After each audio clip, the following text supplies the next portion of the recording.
We're officially at the point in the tournament where the leaderboard is coming into focus. Days 7 through 11 are where a lot of the guesswork can start being taken out, and you can really start to see who might come out on top. So in this video, I'm going down the leaderboard, where we sit at the end of day 11, wrestler by wrestler, breaking down who's still in the race and why. We're also going to call out some of the great moments and honorable mention wrestlers, the ones that don't change the title picture but you're definitely wondering about. I know some of you are out there going, Jackie, I'm an overachiever. I've already seen through day 13 or whatever. Well, don't worry. Next week, I'll have a video covering through the rest of the tournament so we can tell the story of the most exciting part of the tournament, the last few days, all at once. And also, if you're newer to sumo, I got you. I explain the terminology as we go in this video. I'm Jackie and this is JackieSumo. Let's start at the very top. Aonishiki might be the calmest man in this entire basho. I mean, he looks fully collected. Coming into day 7, he was already in a strong position, and from there he just kept putting together solid, composed sumo. He beat Wakamoto Haru by Yori Taoshi, which is a belt grip crush out where both wrestlers go down together. It was a messy, physical, and hard-fought fight. And then came a huge matchup against Kirishima. Historically, Aonishiki had dominated the rivalry, but this time Kirishima finally got the better of him. He picked up his kachikoshi, meaning a record of 8 wins or more, and on day 11, he beat Hakunofuji. Unfortunately, in a bout that looked like it may have ended with an ankle injury for Hakunofuji. At the end of day 11, Aonishiki sits at 9-2, tied for first place. Overall, he's in control, he's got tricks up his sleeve, and I think everyone was kind of wondering whether he could keep up with all of this as a Shinozeki, meaning it's his first tournament at that rank. And he's just looking so good. Next, we have Atamifuji. Atamifuji has turned into the most unexpected force in this tournament. Between days 7 and 11, he did something that instantly puts your name in the title conversation. He beat both Yokozuna. A Maegashira rank beating a Yokozuna is called a kinboshi, and it's super rare to get 2 kinboshi in one tournament. First, he handed Hoseryu a loss. Then on day 10, he faces Onosato in a wild bout where they both went down at the same time. The judges called a Torinaoshi, which is a full rematch. And then Atamifuji won the rematch by Oshidashi, a straight push-out. That gave him back-to-back kinboshi, a kachikoshi, and a share of the lead at 9-2. This big boy is taking shots. Let's move on to the big surprise of the entire first half of this tournament, Abi. After starting undefeated up to day 6, he finally took his first loss on day 7 to Asanoyama, who pulled him down with a hikiotoshi, a hand pull down. Then on day 9, Abi got knocked out of first place entirely when Kotoshoho shut down his footwork and beat him by oshidashi, or frontal push-out. At that point, people started saying, okay, here comes the slide down for Abi. But nevertheless, Abi persisted.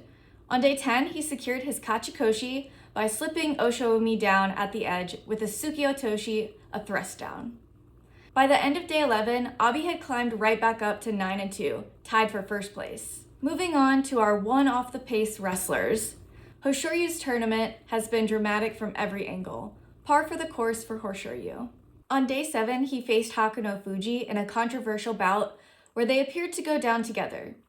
It seemed to me that Hoseryu may have touched down first, but I don't know, you tell me in the comments. The judges stepped in and held a mono-e, which is a judges' conference, and they ordered a rematch.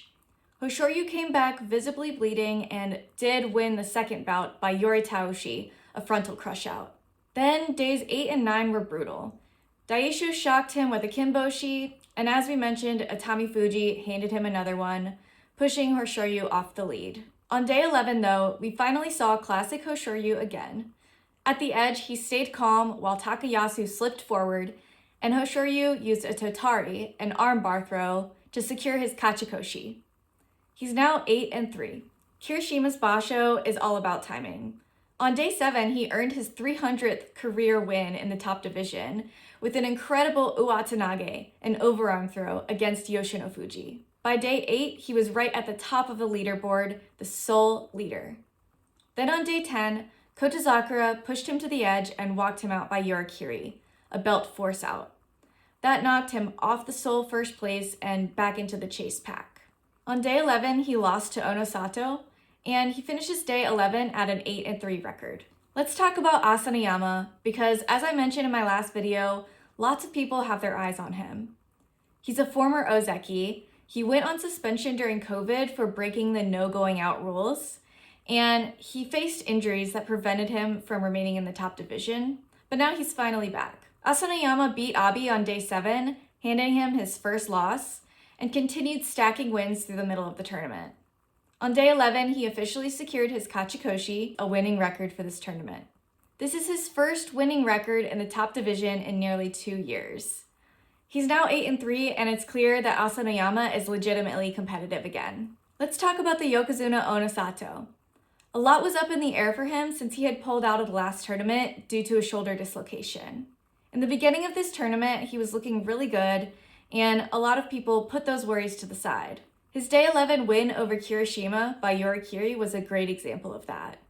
But the losses have raised real concerns. Back-to-back defeats earlier in the stretch, including another kinboshi loss to Atamifuji, brought his shoulder health back into focus. I think we're all holding our breath for Onosato because it's no contest. He's one of the most talented wrestlers of the current era, and we want to see his body hold out and stay successful finishing out the tournament. Kotozakura, one of our great ozekis, has been impossible to read. He's not on our leaderboard, but we still have to mention his performance. He looked fantastic beating Kirishima, and then immediately followed it with a confusing loss to Takanosho by Yorikiri. This basho has definitely shown a huge improvement by Kotozakura in the spirit he's bringing to these fights, and we want to see him continue to succeed as an ozeki. Before we wrap up, let's hit a few moments and wrestlers that you might be wondering about. Hoseryu, one of our newcomers that many people have had their eye on, went a full 2.5 minutes against Midorifuji and came out on top. Fujinokawa pulled off a holy moly shitatanage, an underarm throw, against a much larger opponent. Mitakeumi gave us a henka as well, and Daisho, after a brutal start, suddenly caught fire with the kinboshi against Hoseryu. So here's where we stand after day 11. At 9-2, tied for first place, we have Aonishiki, Atamifuji, and Abi. Right behind them at 8-3 are Hoseryu, Kirishima, Asanoyama, Shishi, and Oshoumi. Close enough that one mistake could change everything. That's the leaderboard. The pressure is on for these wrestlers, and from here on out, every match matters. I'm so excited to see who comes out on top in this tournament. Let me know your predictions, your fears, your top oh my god moments so far in the comments below. I'm Jackie, and this is JackieSumo. I'll see you next Friday.